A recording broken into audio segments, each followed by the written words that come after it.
안녕하세요. 놀라운 논란의 미스터 논란입니다. 손흥민 선수가 뛰고 있는 토트넘 소식 전달해드리도록 하겠습니다. 손흥민 선수와 브래넌 존슨을 비교하는 하나의 게시글이 최근 인스타그램에 올라와 화제가 되고 있습니다. 스퍼스 크로니클이라는 곳에서 올라왔고, 이 브래넌 존슨과 손흥민 선수의 첫 번째 시즌을 비교한 건데, 이 부분에 보면 브래넌 존슨에게도 희망이 있어 보이긴 합니다. 이 스탯들이 어떤 의미를 가지고 있는지, 그리고 이걸 어떻게 바라보는 것이 좋은지 바로 들어가 보시죠. 일단 브래넌 존슨과 손흥민 선수의 첫 번째 시즌 비교입니다. 손흥민 선수는 첫 시즌에 40경기나 뛰었다라고 이야기가 나오고 있고, 골은 이제 8개, 브래넌 존슨은 5개, 어시스트를 봤을 때 손흥민 선수가 5개, 그리고 브래넌 존슨이 9개나 기록했다라고 이야기가 나오고 있습니다. 경기 수만 보면 또 이렇게 보이는데, 근데 구체적인 수치를 살펴보면은 꼭 그렇지만도 않다라는 걸 좀 알게 됩니다. 그래서 제가 좀 트랜스퍼 마케트를 통해서 여러 가지 자료들을 좀 찾아봤는데, 일단 현재 손흥민 선수 92년생이고 만 31살인 상황입니다. 레프트 윙어 그리고 이제 센터 포워드 혹은 세컨 스트라이커로 뛴다라고 이제 이야기가 나오고 있고, 마켓 밸류를 봤을 때는 쭉 올라가가지고 1억 유로 이상을 찍었다가 지금은 5천만 유로 정도에 지금 위치하고 있다라는 걸 알 수 있죠. 이건 이제 나이 때문에 어느 정도 이제 내려가고 있는 부분들도 있는데, 근데 최근에는 이제 그 가격 하락이 멈추고 잠깐 이제 스트라이커로서의 어떤 면모를 보여주고 있는 상황에서 손흥민 선수의 가치가 이제 더 이상 내려가고 있지 않는 상황입니다. 지켜봐야 되고, 자, 트랜스퍼를 봤을 때 일단은 함부르크에서 뛰다가 또 레버쿠젠에서, 그리고 레버쿠젠에서 토트넘으로 이렇게 넘어가 있는 기록들을 볼 수 있습니다. 근데 이때가 15-16 시즌입니다. 손흥민 선수가 92년생이라는 것을 감안하면 이때 당시에 한국 나이로 24살 때 이제 레버쿠젠에서 토트넘으로 조인했다라는 걸 알 수 있고, 그리고 지금 브래넌 존슨의 나이가 22살, 만으로 이제 22살이니까 23살이죠. 그런 나이를 지금 지나고 있습니다. 5월 23일 넘어가기 전이기 때문에 만으로 곧 23살이 되고 한국 나이 24살. 그러니까 어떻게 보면은 손흥민 선수랑 거의 나이가 비슷한, 그러니까 손흥민 선수가 토트넘에 막 들어왔을 때의 나이랑 좀 비슷한 상황이라고 이야기할 수 있습니다. 그래서 나이로 봤을 때는 거의 비슷한 때에 이제 첫 시즌을 치렀다라고 이야기를 할 수 있을 것 같고요. 다만 이제 브래넌 존슨이 더 어린 나이에 토트넘에 들어와서 일찍이 시작을 했고, 그리고 이제 스탯을 딱 봤을 때 이제는 느껴지는 차이는 골의 개수 그리고 어시스트의 개수 차이인데, 브래넌 존슨이 어시스트를 좀 많이 기록하기는 했죠. 그리고 경기 수만 이렇게 나와 있는데, 사실은 더 중요한 거는 몇 분을 뛰었냐. 왜냐면 첫 시즌에 손흥민 선수는 전혀 주전으로 뛸 수 있는 그런 상황이 아니었기 때문이죠. 손흥민 선수의 첫 시즌을 보면은 프리미어리그, 유로파 그리고 FA컵, 리그컵 이렇게 출전을 했는데, 프리미어리그 28경기를 출전한 것에 비해서 출전 시간이 1100분밖에 되지 않습니다. 축구 경기의 일반적인 정규 시간이 90분이라는 것을 감안했을 때 10경기면은 900분이죠. 10경기 선발로 뛰어가지고 풀타임 뛰었으면은 900분을 뛰게 되는 건데, 근데 1100분 정도면은 12, 13경기 정도를 풀타임으로 뛰면은 충분히 커버되는 상황입니다. 그런데 이제 28경기를 뛰었다.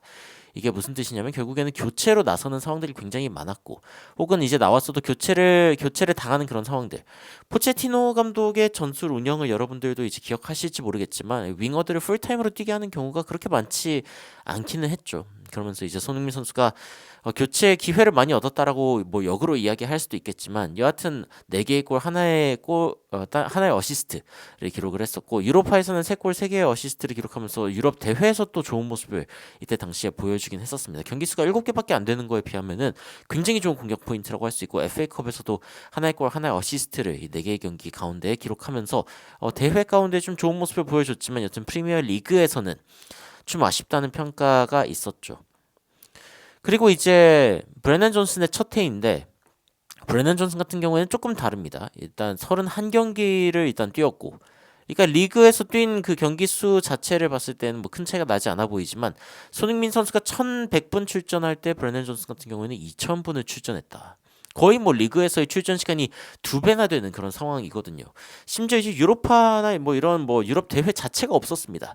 이런 상황에서도 이 정도의 출전 시간을 기록했다라고 하는 거는 생각보다 많은 신임을 받고, 그러니까 토트넘에서 손흥민 선수가 있었던 그 첫 시즌은 굉장히 좀 불안하고 힘든 그런 시즌이었는데, 브래넌 존슨의 첫 시즌 같은 경우에는 그래도 기대 이상의, 그리고 본인 입장에서도 좀 만족할 만한 그런 출전 시간을 얻으면서 뛰었던 그런 시즌이었다라고 이야기를 할 수 있겠죠. 그런데 이제 브래넌 존슨과 손흥민 선수의 가장 큰 차이 중 하나는 그 전에 어떤 기록을 세웠었냐. 그러니까 브래넌 존슨 같은 경우에는 노팅엄 소속으로 그 전 시즌에 8골 3개의 어시스트를 기록했었고, 그리고 이제 챔피언십 레벨에서는 16골 그리고 9개의 어시스트를 기록하면서 이때 당시에, 그러니까 2부 리그에서 승격하던 그 시즌, 그때 굉장히 좋은 모습을 보여줬었는데, 여튼 프리미어리그 혹은 이제 그 유럽 전체의 어떤 1부 리그 수준에서는 사실은 이제 두 자릿수 골을 기록한 적이 없는 그런 선수죠. 그런데 이제 손흥민 선수 같은 경우에는 좀 다릅니다. 분데스리가에서 14, 15 시즌, 그리고 그 전 시즌은 13, 14 시즌 레버쿠젠에서 10골 이상을 기록하는 모습을 보여주기도 했고, 그 전 시즌이 이제 함부르크에서의 12, 13 시즌에서도 12골을 넣었습니다. 그러니까 손흥민 선수는 이미 어릴 때부터 골을 굉장히 잘 넣는 선수다라는 것이 이제 어느 정도 증명된 그런 선수였다는 거죠. 이런 부분들을 고려해 볼 때 손흥민 선수는 뭐 믿을 만한 구석이 있었고, 브래넌 존슨 같은 경우에는 그 정도는 아니었다라고 이야기를 할 수도 있겠습니다. 물론 이제 브래넌 존슨은 어린 선수고, 그리고 지금 이제 어린 나이 때문에 이 어떤 시장 가치 이런 부분에 있어서도 굉장히 높은 가격을 기록하고 있습니다. 거의 5천만 유로고 손흥민 선수와 수치상으로 봤을 때는 거의 동급의 어떤 상황이라고 할 수 있겠죠. 어린 나이가 있기 때문에 이제 잠재력이 높게 평가되는 건데, 그런데 이제 손흥민 선수도 이 첫 시즌 이후에 여러 가지 이야기들이 나왔었습니다. 브래넌 존슨이 뭐 지금 이제 뭐 괜찮은 선수인가 아닌가 뭐 이런 이야기가 이제 손흥민 선수와 비교되어서 나오는 것처럼, 오히려 이건 좀 긍정적인 상황이라고 볼 수 있겠지만, 손흥민 선수 같은 경우에는 첫 시즌이 끝난 뒤에 손흥민 선수는 두 번째 기회가 필요하다, 두 번째 기회를 줄만하다, 뭐 이런 기사가 지금 생각해보면 진짜 어이가 없을 정도의 어떤 기사이지만, 근데 이때 당시의 분위기는 이랬습니다. 2016년, 이게 이제 첫 번째 시즌이 끝나고 손흥민 선수에 대한 평가가 나오고 있던 그때입니다. 그래서 이때 기사를 뭐 약간 좀 살펴보면 어떤 이야기가 나오냐면은, 토트넘이 지금 손흥민 선수와 헤어지려고 하고 있다라는 이야기가 나오는 거죠. 그러면서 마우리시오 포체티노 감독이나 레비가 이제 최대한 안 팔려고 해보겠지만 resist, 저항한다는 거죠. 손흥민 선수를 파는 거에 대해 저항하려고 하고 있다. 자, 토트넘에서 손흥민 선수가 24살로 이제 그 들어와가지고 바이에른 레버쿠젠에서 2,200만 파운드의 가격으로 이제 입단을 했단 말이죠. 이때 당시에는 이 금액이 토트넘에서 세 번째로 높은 영입 금액이었습니다.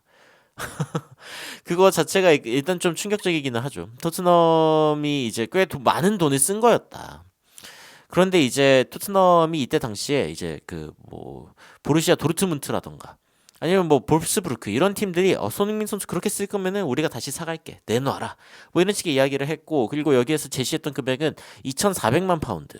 그러니까 이 토트넘이 사온 금액에서 200만 파운드 더 줄 테니까 그냥 우리한테 팔아라, 뭐 이런 식으로 이제 이야기를 했다는 거죠. 그런데 토트넘은 이 정도 이익을 남기기 위해서 손흥민을 산 건 아닌데, 뭐 이런 이제 느낌을 가지고 있었고, 그때 당시에 이제 이 그 무사 시소코 혹은 윌프리드 자하 이런 선수들을 토트넘이 영입하려고 애쓰고 있었는데, 손흥민 선수를 팔면 이 선수들 바로 데려올 수 있지 않냐, 뭐 이런 이야기들도 있었습니다. 그런데 이 언론에서 그래도 아직 좀 이른 것 같다, 손흥민 선수의 이적을 결정하기 좀 이른 것 같고 손흥민 선수가 더 보여줄 게 있는 것 같다, 뭐 이런 식으로 이제 이야기를 했습니다. 그러면서 이제 지난 여름에 데려왔는데, 분명히 이제 재능 있는 선수는 맞다. 레버쿠젠에서 보여준 모습을 봤을 때 당연히 돈값 이상을 할 거라고 생각을 했고, 그리고 이제 뭔가 체력적으로 좀 좋은 모습을 가지고 있었을 때 손흥민 선수가 약간 괜찮을 것 같은데 하는 어떤 glimpses, 약간의 어떤 번뜩임이 보이기는 했다라고 이야기를 했습니다. 이때 당시에. 그러면서 이제 물론 이제 손흥민 선수가 2,200만 파운드의 돈값을 하냐, 이거는 아직 그 정도는 아닌 것 같다라고 이제 첫 시즌에는 평가를 했었는데, 하지만 손흥민 선수가 굉장히 빠르게 프리미어리그에서 적응할 수도 있고, 물론 이제 기대치에 못 미치는 아직 그런 상황이기는 하지만, 모든 대회에서 1,900분을 뛰면서 손흥민 선수는 8골 5개의 어시스트를 기록했고, 90분당 얼마인지를 계산해봤을 때 나쁘지 않다, 뭐 이런 이야기들이 이때 나왔습니다. 그러면서 이제 손흥민 선수의 어떤 잠재력을 봤을 때 훨씬 더 이제 흥미로운데, 골과 어시스트만으로 평가할 수 없는 손흥민 선수의 어떤 그 노력하는 부분이 있다, 뭐 이런 부분에 대해서도 이제 영국 언론이 변호를 해주고 있는 거죠. 그러면서 90분당 어떻게 손흥민 선수가 통계를 보여줬는지를 봤을 때 3개의 슈팅 그리고 1개의 유효 슈팅을 기록했는데, 이거는 이제 케인과 에릭센 다음으로 높은 수치였다, 뭐 이런 이야기도 있었고요. 그러면서 이제 손흥민 선수에게 두 번째 기회를 주자, 뭐 이런 이야기가 나왔었는데, 이런 걸 보면은 야, 진짜 손흥민 선수가 먼 길을 걸어왔구나라는 생각이 듭니다. 브래넌 존슨과 그래서 비교를 해본다는 거, 뭐 이제 브래넌 존슨과 손흥민 선수가 약간 좀 다른 유형의 선수이기는 하지만 그래도 브래넌 존슨이 뭐 다음 시즌 나쁘지 않은 모습을 보여줄 수도 있지 않을까, 뭐 이런 생각을 해볼 수는 있죠. 손흥민 선수의 사례를 보면은 어쨌건 토트넘 팬들이 그래 첫 시즌 보다 다음 시즌이 더 낫다, 더 나은 모습을 보여줄 거라고 이제 예측할 수 있는 이유는 뭐 손흥민 선수 같은 어떤 예시가 있기 때문이다라고 생각하는 것 같습니다. 물론 이제 토트넘 팬들 사이에서도 이제 의견이 분분합니다. 일단 브래넌 존슨에 대해서 많은 사람들이 좀 과소평가하는 것 같다. 이번 시즌 그래도 꽤 잘하지 않았냐? 뭐 이런 이야기를 하는 사람도 있고, 어떤 사람들은 마무리가 너무 안 좋은 것 같다. 이게 포레스트에 있을 때는 그래도 잘했는데 좀 발전했으면 좋겠다. 손흥민 선수가 발전한 것처럼요. 손흥민 선수도 사실은 이제 특훈을 했던 걸로 이제 알려져 있고, 통계는 좋은데 근데 문제는 뭐냐면 그 통계들 사이사이에 아무것도 안 하고 있다. Absolutely nothing. 이라고 이제 이야기하고 있는 사람도 있습니다. 아니 뭐 골도 넣고 가끔 어시스트도 하고 뭐 이런 거 다 좋은데 그 사이에 아무 쓸모가 없다. 뭐 이런 이야기를 하고 있기도 하고, 손흥민 선수는 20살, 23살까지 이때의 기록에서 뭐 이미 두 자릿수 골을 넣고 있었다.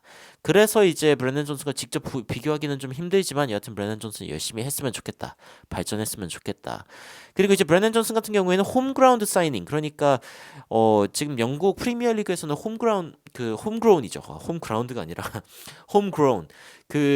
영국에서 나고 자란 어떤 그런 선수들을 좀 이렇게 챙겨주려고 하는 그런 그 제도가 있죠. 스킵이 이제 토트넘에 있는 이유 중 하나인데, 여튼 브래넌 존슨이 홈그라운 사이닝이었기 때문에 이 스피드라는 하나의 어떤 강력한 어떤 무기를 가진 그런 영입이었다라고 이제 이야기가 나오고 있고, 사람들이 너무 이렇게 장밋빛 전망을 하는 거, 이 브래넌 존슨과 데안 클루셉스키에 대해서 너무 이렇게 높은 평가를 하는 거는 좀 자제할 필요가 있다. 뭐 이것도 어느 정도 맞는 말일 수 있겠습니다. 그리고 이제 손흥민 선수는 뭐 19살, 20살 뭐 이때부터 1군 이제 뭐 해외 리그, 일부 리그에서 가장 경쟁력이 높은 리그들에서 뛰고 있었고, 존슨이 뭐 좋은 선수일 수는 있겠지만 그래도 너무 그렇게 앞서가진 말자, 뭐 이런 이야기들도 나오고 있습니다. 여하튼 브래넌 존슨이 다음 시즌 더 좋은 모습을 보여줬으면 좋겠지만 손흥민 선수의 어떤 잠재력, 그 천장을 비교하기는 어려울 것 같다라는 이야기가 나오고 있거든요. 존슨이 어떤 모습을 보여줄지 좀 지켜봐야겠지만 일단 너무 1차원적이다. 손흥민 선수는 양발잡이에다가 여러 가지 어떤 재능들이 있고 했지만 존슨 같은 경우에는 공을 달고서 뛰는 부분은 그렇게 잘하는 것 같지 않고 너무 1차원적인 모습을 보여주고 있다. 가레스 베일에 비교하기보다는 아론 레논, 여러분들 혹시 기억하실지 모르겠지만 키 작은 그 윙어로서 뛰었던 굉장히 빠른 토트넘 윙어가 있었는데 약간 이런 선수의 유형이 아닌가라는 이야기가 나오고 있습니다. 뭐 여하튼 손흥민 선수와 함께 뛰는 동안 브래넌 존슨이 많이 좀 발전했으면 좋겠다라는 생각이 들고, 어린 시절의 이 손흥민 선수의 어떤 모습을 보니까 굉장히 좀 반갑다라는 생각이 들었습니다. 여러분들은 이 통계에 대해서 그리고 브래넌 존슨과 손흥민 선수의 비교에 대해서 어떤 생각이 드시는지 굉장히 궁금한데 댓글로 의견 남겨주시면 더욱 흥미로운 소식으로 찾아뵙도록 하겠습니다. 이상 놀라운 논란 미스터 논란이었습니다. 시청해주셔서 감사합니다.